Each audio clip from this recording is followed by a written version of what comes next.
Bonjour à tous. Je vais vous dire un petit mot d'accueil au nom de Madame Ouazia. Mesdames, Messieurs, chers amis, chers professeurs, nous vous souhaitons la bienvenue au centre Mohamed Hassan Ouaziani.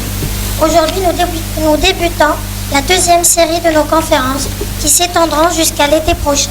C'est aussi un moment exceptionnel car nous accueillons des conférenciers très motivés et qualifiés pour nous parler d'un des sujets les plus sensibles de la société marocaine, à savoir le défi de l'alphabétisation qui avait été placé au cœur des priorités du Maroc à l'aube du retour à son indépendance.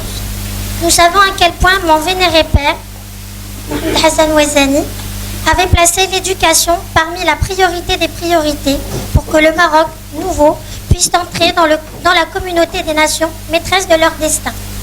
À ses yeux, tout projet démocratique et par conséquent de Maroc nouveau nécessitait la maîtrise des instruments capables d'assurer son propre développement et exigeait impérativement l'éducation du peuple sans exclusivité.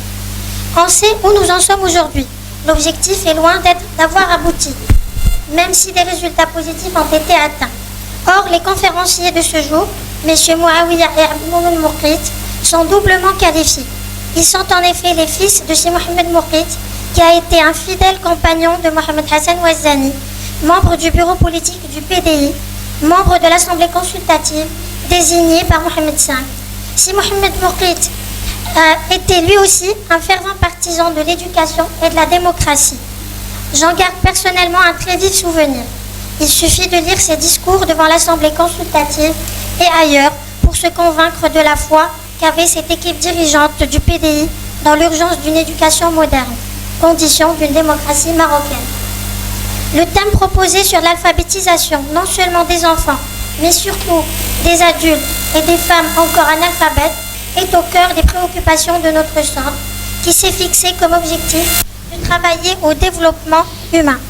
La capacité de lire, d'écrire, de s'informer, de faire valoir ses droits est une condition sine qua non de prendre sa part au développement de la société et de contribuer à la marche vers une démocratie authentique. Si la didactique par voie informatique, qui est l'originalité du projet Abagil dont on va nous parler, peut y contribuer, c'est une initiative heureuse qu'il convient de soutenir, d'en élargir la portée à toutes les populations concernées. C'est dire à quel point notre conseil a tout de suite accueilli la proposition présentée par M. Moukrit il y a quelques mois. Je tiens très sincèrement à les remercier d'avoir organisé l'animation de cette séance. Mes remerciements s'adressent aussi au professeur Hassan Ouaziani Chadi, vice-président de notre centre, qui a accepté de présider la conférence et de l'introduire avec la compétence qu'on lui connaît.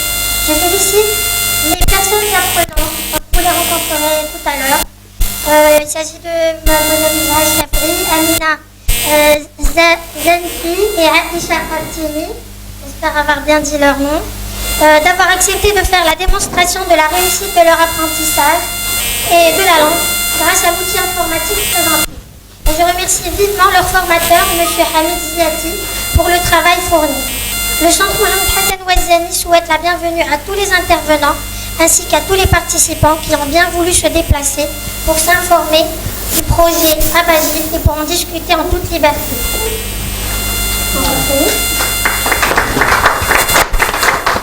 Je tiens à vous signaler la parution du livre État et société au Maroc, les défis du monde moderne, qui reproduit une grande partie des rapports présentés au colloque international que nous avions organisé à Fès en novembre 2010, à l'occasion du centenaire de la naissance de mon père.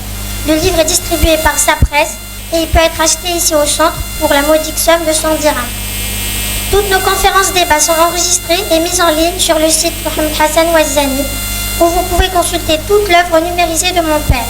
Nous facilitons ainsi la tâche aux étudiants, aux chercheurs et à tous ceux et celles qui s'intéressent non seulement à la personnalité de Mohamed Hassan Ouaziani, mais aussi à l'histoire du Maroc et aux problèmes de société. Nous vous invitons aussi à consulter le site régulièrement, ainsi que Facebook et YouTube. Très prochainement, nous allons procéder à une transformation du site pour le rendre encore plus lisible et accessible.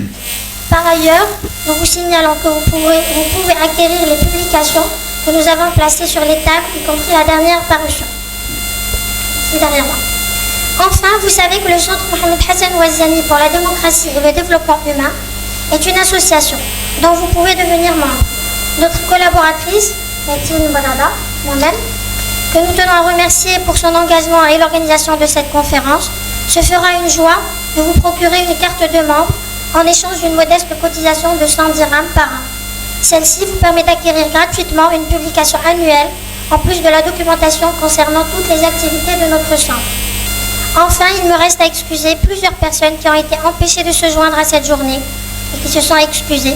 Donc en premier, il y a le professeur Marouf Teferi, qui est vice-président de notre centre. Il y a monsieur Abdeslam Midjili, trésorier de notre association. Il y a monsieur Driss Liazami, président du CNDH. Monsieur Sadiq Maninou, qui sera un de nos prochains conférenciers. Monsieur Mustafa Ouezani Chedi, monsieur Najib Mohamed, monsieur Khalid Nassiri, monsieur Fadil Morakchi, monsieur Najib Kitani, et il y en a plein. Et donc on les excuse. Et avec mes regrets de ne pas pouvoir être parmi vous, je vous souhaite du plaisir à prendre part à cette conférence. Merci.